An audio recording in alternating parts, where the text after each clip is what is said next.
welcome back to our second season of Understanding People, brought to you by getAbstract. My name is Kirsten Miller-Dauberman, and I'm glad to join you again as your host for today's interview. But before we begin, just want to let you know throughout this season, we've been talking again about how to understand people, how to understand ourselves better. But this time we're looking at how to take the situation of change and uncertainty that we're all going through and use it as an opportunity to learn something and to grow, both personally and professionally. That is our aim, and we bring on authors and experts to discuss all of these topics from a how-to perspective. So every episode answering a different how to manage question. Today, we're going to be talking about how to manage a difficult meeting or confrontation. My guest today is Veronika Hucke. She was head of inclusion and diversity at Philips. She supports numerous organizations, including the UN, with their diversity and inclusion strategies and initiatives. She's the author of Fair Leadership: How to Overcome Unconscious Bias, Practical Advice for Leaders, which was the recipient of getAbstract's International Book Award for 2020, as well as the Reader's Choice Award for 2020. So needless to say, highly recommend reading the abstract, of course, at getAbstract, but also buying and reading the entire book, which I'm sure you find will be very helpful for both yourself and your organization. So Veronika, welcome to the show. Thanks for having me. I'm very glad to join you today. Yeah, so obviously you wrote the book on how to have difficult conversations and challenge difficult topics without fear, just head on. First of all, what led to you to write the book? I mean, as you said, I'm consulting and working with a lot of organizations on diversity inclusion, which often is a difficult topic. And in the end, what happened in many conversations with leaders is that they get aware of the need to change, but they ask exactly the question that you are asking with this series. So how do I do it? What do I need to do differently? I mean, what can I do to create a different kind of environment and create different kind of work situations that are fair and supportive for everyone? Mm-hmm. And when you started out to write this book, and I'm just curious, from your years of consulting experience, have you found that people are leaning into this conversation more? Are leaders, seeking out information more actively, or is it maybe just something that seems that way because we hear about this conversation a lot more? Well, I think that people do realize now that it's a conversation they can't avoid. And many don't even want to avoid it. It's just that there is an increasing awareness for the need to change. And with, initiatives or experiences like Black Lives Matters, people just recognize that things can't go on like they are, and that they need a different kind of toolkit in order to be ready and to be to play a role in a changing world and environment.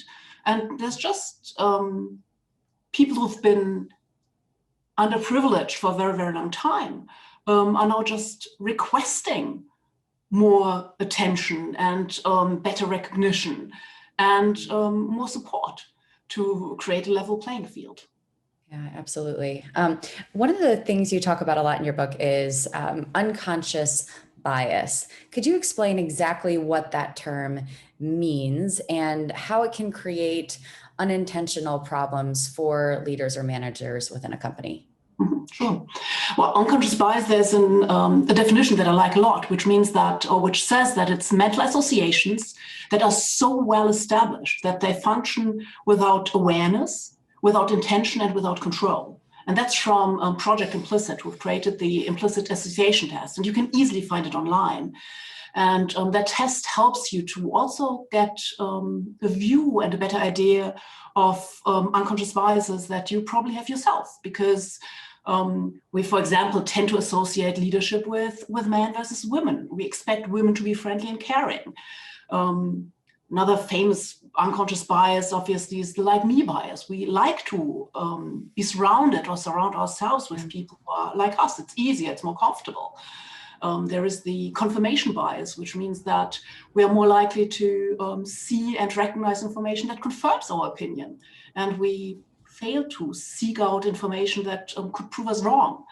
So all of that impacts our behaviors and creates a situation where we see the world not necessarily as it is, but as we believe it is. And we see not what is, but what we want to see, or what we want to see. And that's an issue, and we need to change that. Yeah. So speaking of how to change that, let's say within an organization that it's becoming very clear that someone's or unconscious bias is negatively impacting their work, their relationship with coworkers. And how would, let's say you and a couple of people got together and say, we need to tackle this issue with an individual. How does someone approach that difficult conversation, especially if it's something that maybe that person hasn't seen, or you sense that there might be some pushback or defensiveness? Well, to me, it sounds somewhat as if the situation that you're describing is not necessarily a question of unconscious bias, but probably of bias. And that needs to address as well. But what we need to do as individuals is find ways to support ourselves in making unbiased decisions. And the issue that we have is that each of us, we are confronted with an enormous amount of information. We are confronted with 11 million bits of information per second, and we can only actively process 40. That's quite. Oh gosh, that's ridiculous. Yeah. And that means that we are very, very selective in what we choose to see or what we choose to digest. And it can lead us astray. And we are usually operating on autopilot and just overlook things that escapes what we believe the world is like. And so it's really important to help our brain to focus on what matters and to create a different kind of work environment and really do things differently in order to have better outcomes. And really, changing the way that we've got everyday interactions. Because otherwise, you've got confirmation bias again. You'll just see what you expect to see and miss out what you don't see. Or you might overlook people who are more introverted. You'll always listen to people who are extroverted and go into a discussion immediately.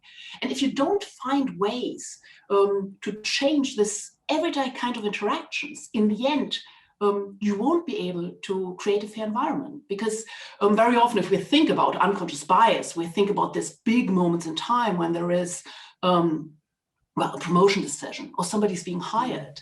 But very, very often, and generally, those big decisions come after a ton of small kinds of decisions, like you've got a meeting and you listen to some people and you don't listen to others. You have a strategic project that somebody needs to take on, and you always think of the same kind of people, that do them. And others get stuck with writing minutes and booking conference rooms and taking care of coffee. You give feedback more easily to people who are more like you, and you shy away or you don't do it in a reasonable manner to somebody who's different. You introduce somebody to a key stakeholder and they get visibility. And in the end, when the moment comes for promotion, people say, oh yeah, I know that person. He'll be a great fit. And if somebody didn't have that early opportunities, that person will also be forgotten at the final moment. If you say in the end, you want to have a diverse panel, or you want to have a diverse group of candidates to see who's most suitable, because you'll think of the person that has had all the early opportunities. Yeah, absolutely. Yeah, there's so many little things that one can do along the way to make sure that when those big moments come, like you say, that it's not just like dominoes falling, but actually the best decision has been made with as little unconscious bias as possible, which is an enormous task. Let's face it. And so I'd like to ask then, let's say, obviously, I think sometimes it comes very easy for us to look at others around us that we work with and say, oh, that person's operating from this bias or that bias, or, but it is more difficult to look at and examine ourselves. There's the test, as you just mentioned, which I also encourage people to take. But what does someone do? What practical tools or advice would you give someone who is confronted about their own bias? Or maybe they take the test and they see a result that is very challenging personally. What steps does then someone do once they've recognized unconscious bias to start undoing that? In the end, if you recognize you've got unconscious bias, let me start a different point. When I joined Philips as the head of diversity and inclusion 12 years ago. That was the first time when unconscious bias became really, really popular in the diversity inclusion field. And people were beginning to think that this was a game changer. And that if people just realized that there were biases and unconscious biases that impacted their behavior, that they immediately get it and behave differently. And I've talked to colleagues, I mean, they started rolling out unconscious bias trainings and were incredibly excited about it, said, oh my God, for the first time, I've got senior leaders, they love to attend these trainings, they are totally excited about it, we all talk about it, this is a new world. And then we talked again about half a year later. And I mean, they were absolutely disappointed and said, well, actually, they love the trainings, but they don't do anything different afterwards. And so it's not just about the awareness, but it's really about creating this different kind of interactions to making space. But if you recognize I've got an unconscious bias and I've treated somebody unfairly, I mean, you just need to do it the same thing that you need to do with any other mistake that you do. Say, sorry, I've recognized that this was not okay, this was not fair. And then talk about what you're going to do differently in the future. And what is important is not to say, I'm sorry if I have hurt you, but really take it for granted and say, I recognize my wrong. It's not that you are oversensitive, but I did something wrong. And these are the steps that I'll take to make sure that that doesn't happen in the future. That is so important. And I'm so glad that you mentioned that about how to phrase it and not to say, I'm sorry if you took this way or that. We see that with leaders of organizations, companies, politicians, et cetera. And, you know, another practical advice tip I would love for you to give is what if you are working within an organization and there is a leader? How do you approach a boss, someone maybe above you in the company, if someone needs to be approached and, you know, maybe you feel like you don't have the power to go to HR or something, you know, how does someone approach some of these issues with potentially a leader, someone above them? Yeah, I mean, what often happens is that people have see the need to act immediately in the moment. They see something, an inappropriate behavior, and I mean, we always need to differentiate between active discrimination and unintended harm doing. And I mean, if somebody is discriminating, I mean, there's processes, you inform HR, I mean, there's legal action to take. If it is unintended, it's important to assume good intent, that it's not intentional. And in that case, it doesn't make sense to confront that person in public and say, oh my God, just see what you just did. And really blame them, because if they are unaware, I mean, you always put them on the defensive. So what very often makes more sense is talk to them afterwards, say what you've observed and how it came across, what it meant for you. So don't talk about generalizations and say you always do that or everybody thought, but just talk about what you've seen, what you've experienced, how it made you feel, what was the impact on you. And help them to see your side of the story.